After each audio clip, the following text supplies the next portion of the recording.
200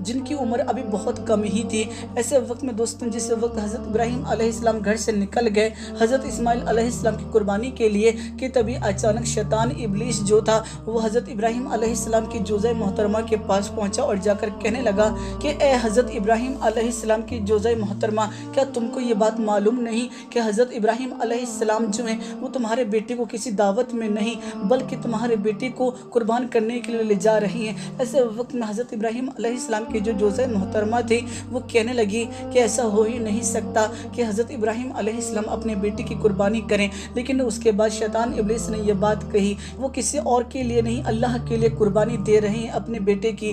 ایسے وقت میں دوستوں حضرت ابراہیم علیہ السلام کی جو جوزہ محترمہ تھی وہ یہ بات کہنے لگی کہ اے شیطان مردود، تجھ پہ لعنت ہو، اگر میرے پاس حضرت اسماعیل علیہ السلام جیسے اور بھی بیٹے ہوتے تو میں ان کو بھی اللہ کی راہ میں قربان کر دیتی، بھاگ جا یہاں سے۔ دوستوں حضرت ابراہیم علیہ السلام کی جوزہ محترمہ کو تو شیطان ابلیس جو تھا وہ بہکا نہ سکا۔ ایسے وقت میں وہ شیطان جو تھا وہ پھر حضرت اسماعیل علیہ السلام کے پاس پہنچا اور جا کر کہنے لگا کیا تمہیں یہ بات معلوم نہیں کہ تمہارے بابا جان جو ہیں وہ تمہیں دعوت میں نہیں بلکہ تمہیں اللہ کی راہ میں قربان کرنے کے لیے لے جا رہے ہیں؟ جیسے ہی حضرت اسماعیل علیہ السلام نے یہ بات سنی فوراً ہی یہ بات کہنے لگے کہ اس سے بڑھ کر میرے لیے کیا خوش نصیبی ہوگی کہ میں اللہ کی راہ میں قربان ہو جاؤں گا۔ حضرت اسماعیل علیہ السلام نے بھی شیطان کو پھٹکار دیا۔ اب دوستوں شیطان کے پاس کوئی چارہ نہ بچا تھا، آخری میں وہ حضرت ابراہیم علیہ السلام کے پاس پہنچا اور جا کر کہنے لگا کہ تم کیسے باپ ہو، کتنی زیادہ دعاؤں کے بعد تو تمہیں ایک بیٹا نصیب ہوا ہے، ایسے وقت میں وہ تمہارے بڑھاپے کا سہارا ہے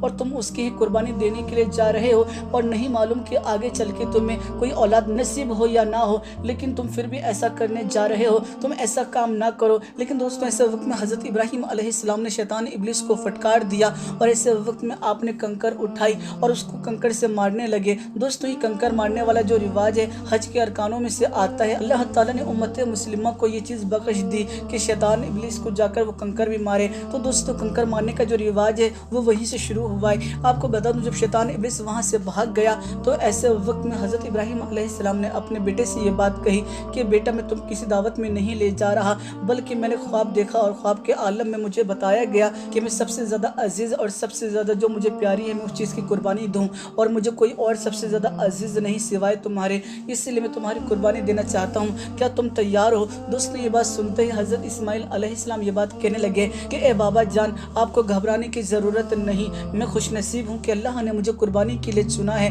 ایسے وقت میں آپ بے فکر ہو کہ مجھے قربان کریں، میں اللہ کی رضا پہ راضی ہوں۔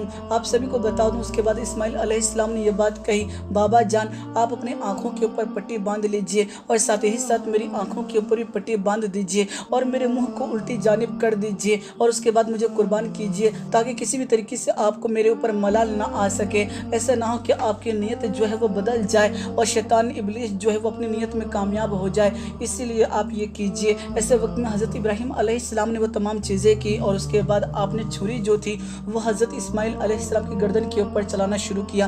لیکن دوستو مجال ہے اس چھری کی کہ وہ حضرت اسماعیل علیہ السلام کے اوپر چل جائے، یعنی ایک اللہ کے رسول کے اوپر چل جائے۔ دوستو ابھی چھری چلانا شروع ہی کی تھی کہ تبھی اللہ کی طرف سے حکم ہوا جبرائیل علیہ السلام کو کہ اے جبرائیل فوراً ہی زمین کے اوپر چلے جاؤ، کہیں ایسا نہ ہو کہ حضرت اسماعیل علیہ السلام اپنے بیٹی کی قربانی دے دیں۔ ایسے وقت میں جنت سے ایک جانور لے کے جاؤ اور اسے جا کر حضرت اسماعیل علیہ السلام کی جگہ پر بدل دینا، اور اس طرح سے حضرت ابراہیم علیہ السلام جو ہیں وہ ایک جانور کی قربانی دے دیں گے۔ دوستوں آپ کو بتا دوں ایسا ہی کیا گیا اور جبرائیل علیہ السلام فوراً ہی زمین پر پہنچے اور ایک جانور کو لے کر حضرت ابراہیم علیہ السلام کے ہاتھ میں ڈال دیا اور فوراً ہی وہاں پر سے اسماعیل علیہ السلام کو ہٹا دیا۔ دوستوں یہ ہے اللہ کی قدرت کا کرشمہ کہ ایک پل میں یہ سب چیزیں ہو گئیں۔ ایسے وقت میں دوستوں جب حضرت ابراہیم علیہ السلام کے ہاتھ میں کسی جانور کا گردن آیا تو فوراً ہی چھری جو تھی وہ چل گئی، اور اس کے بعد جب آپ نے اپنی پٹیاں کھولی تو دیکھا کہ آپ کے بیٹے جو ہیں وہ بالکل صحیح سلامت ہیں اور آپ کے بیٹے کی جگہ ایک دمبا جو ہے وہ ذبح ہو گیا، یعنی وہ قربان ہو گیا۔ ایسے وقت میں دوستوں فوراً ہی غیب سے ندا آئی کہ اے ابراہیم علیہ السلام آپ نے اللہ کو راضی کر لیا، آپ اس امتحان میں پاس ہو گئے۔ تو دوستوں اللہ کو یہ ادا اتنی زیادہ پسند آئی تھی کہ اللہ تعالیٰ نے امت مسلمہ کے لیے اس کو واجب کر دیا۔ جو سہولت رکھتا ہے ایسے وقت میں اگر وہ قربانی نہ دے تو یقیناً گناہگار بھی ہوگا، اسی لیے ضرور قربانی دینی چاہیے۔ یہ قربانی جو ہے وہ حضرت ابراہیم علیہ السلام کی سنت ہے۔ تو آپ کو مکمل طور پر بات معلوم پڑ گئی کہ مسلمان کیوں قربانی دیتا ہے۔ قربانی جو ہے وہ صرف اور صرف اللہ کی رضا کے لیے دی جاتی ہے، نہ کہ گوشت کے لیے۔ یہ چیز آپ کو ضرور معلوم ہونی چاہیے۔ میرے پیارے دوستوں، بقرعید آنے سے پہلے اس ویڈیو کو اتنا زیادہ شیئر کر دیجئے تاکہ ہر مسلمان تک یہ خبر پہنچ سکے۔ مجھے امید ہے آپ میری بات سمجھ گئے ہوں گے۔ ویڈیو پسند ہے ویڈیو کو لائک کیجیے گا، اور اگر تک آپ نے ہمارے یوٹیوب چینل کو سبسکرائب نہیں کیا، چینل کو بھی سبسکرائب کر لیجیے گا۔ تو دوستوں، پھر ملاقات ہوگی ایک نئی ویڈیو میں، جب تک کے لیے اجازت چاہتا ہوں۔ اللہ حافظ۔